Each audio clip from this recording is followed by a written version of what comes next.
V studiu Vala 202 se mi je pridružil Andraž Kajzer, umetniški direktor in vodja festivala Ment. Ment je showcase oziroma predstavitveni festival. Andraž, lahko poveš, kaj to pomeni? Živijo.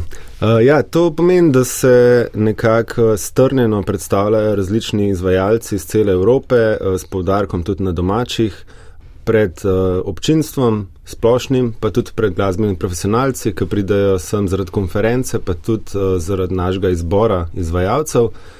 Skratka, to je neka strnjena možnost za nastopajoče izvajalce, te so ponovadi precej mlajši ali pa na začetku svoje glasbene poti, da dobijo neke odzive, da dobijo neke nove kontakte, da dobijo neke nove možnosti v tujini, pa tudi pri nas. Ment bo letos praznoval svojo 10. obletnico, k temu se bo še vrnila. Mi lahko za začetek orišeš, na kakšen način je nastal, zakaj je nastala potreba po njemu, po katerih že obstoječih festivalih ali dogodkih ste se takrat že zgledovali? Nastal je torej leta 2015, prej se je v Ljubljani dvakrat odvijal Slovenski teden glasbe, ki je nekako se že šel format predstavitvenega festivala, nato pa je nekako poniknil, potihnil.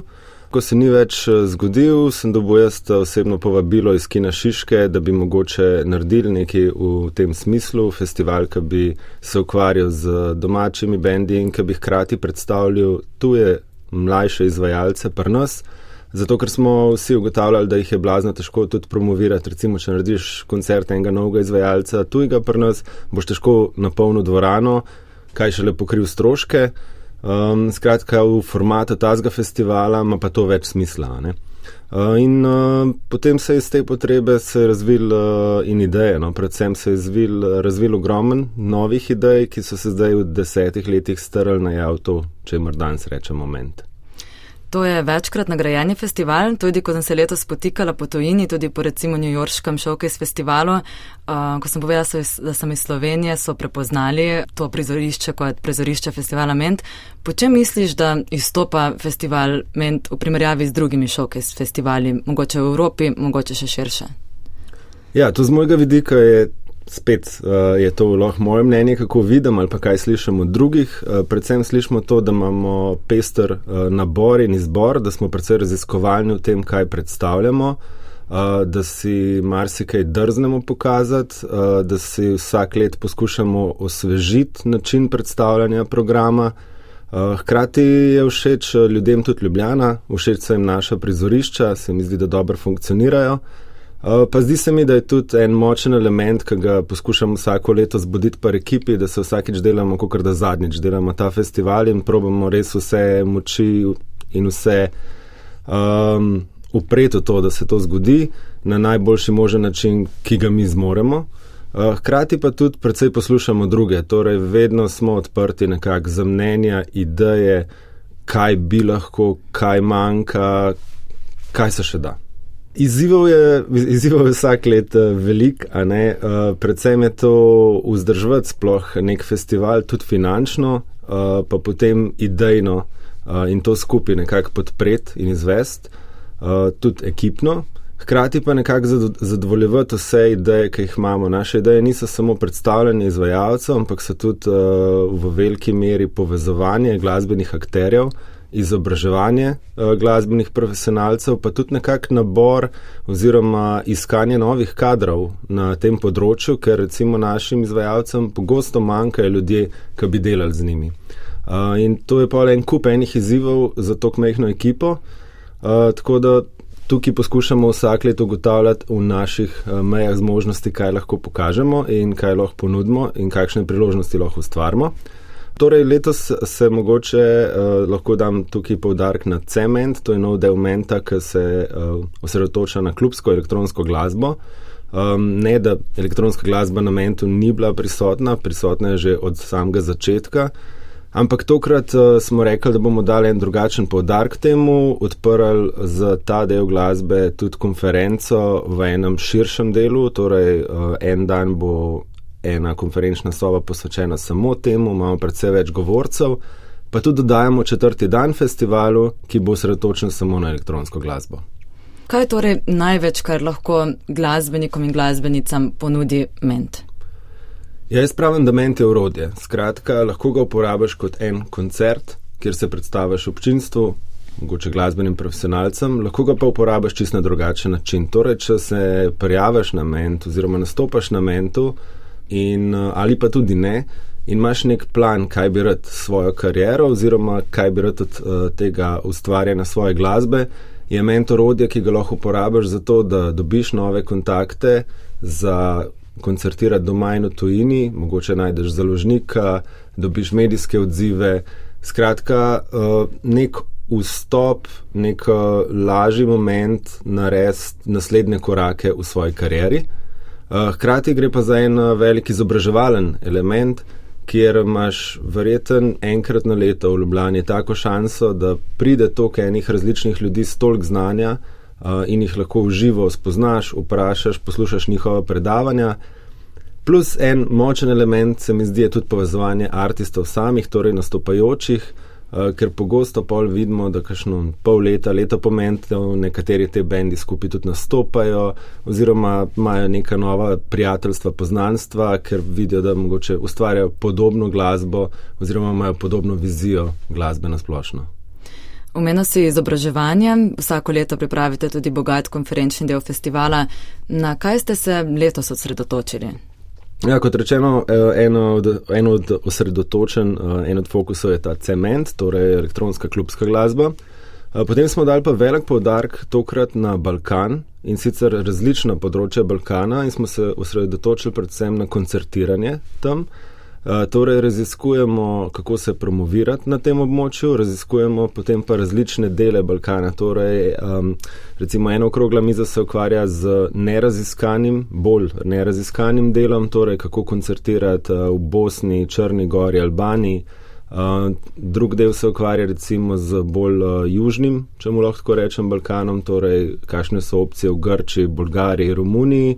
Pa seveda z območjem nekdanje Jugoslavije, kjer se ukvarjamo tudi kako promovirati glasbo na tem področju in kakšne so možnosti za koncerte za manjše in večje izvajalce.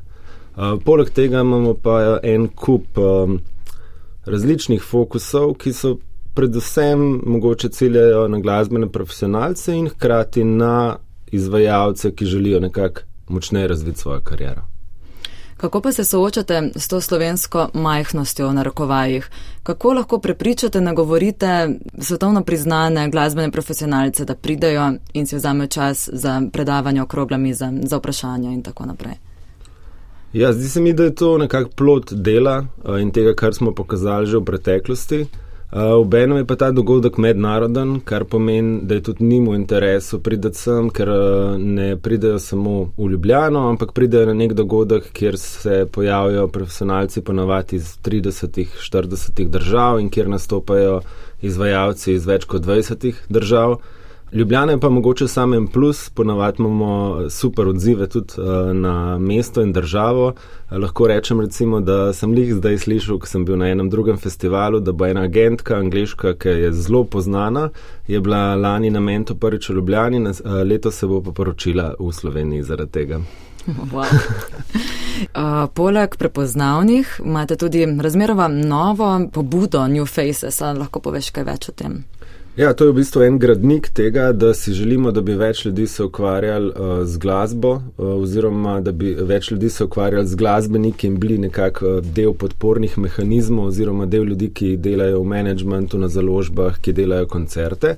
In smo se s partnerskimi festivali v Makedoniji, na Hrvaškem pa v Srbiji lani dogovorili, da bomo naredili to inicijativo in nekako podprli 10 mlajših od 30, ki se s tem že ukvarjajo in s tem nekako prepoznali njihovo delo in jim dali možnost, da obiščajo naše festivale in da tukaj mi pokrijemo stroške.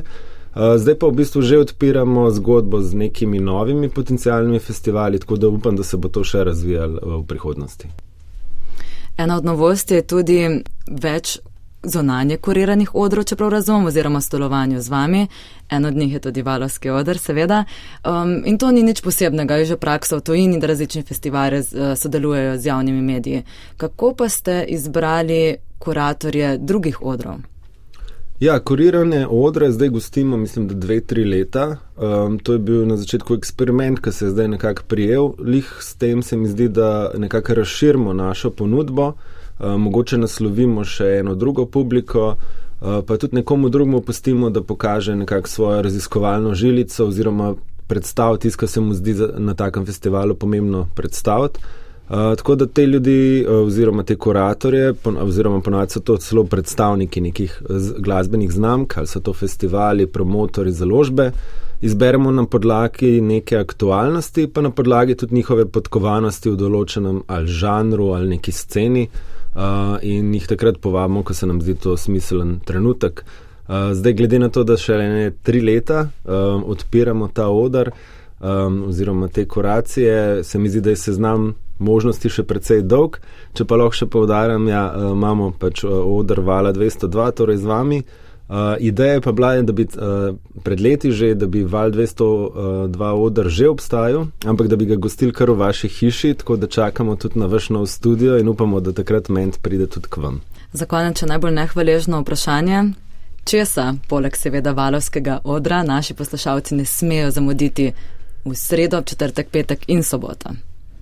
Ja, jaz osebno ne bi izpustil nobenega dneva, ampak če že bi rekel, da vsak dan je malo drugače zapakiranje in je vsak dan ena posebna izkušnja in tako zelo na hiter. Prvi dan je otvoritveni dan, je slavljenje 10. rojstnega dneva, tako da ga ni za zamuditi.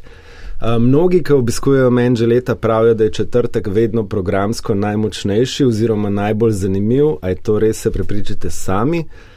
Petek je ponavadi en tak grand finale, ki ga pa tokrat nadgradimo še soboto, kjer bomo prvič katedralo, torej veliko dvorano Kina Šiške, preizkusili v neki klubski elektronski glasbeni atmosferi, tako da se tudi tega zelo veselim, tako da naj se vsak zbere sam. Super, se vidimo tudi v živo, Val 200, da bo tam. Hvala, Andraž Kajzer. Se vidimo. Hvala.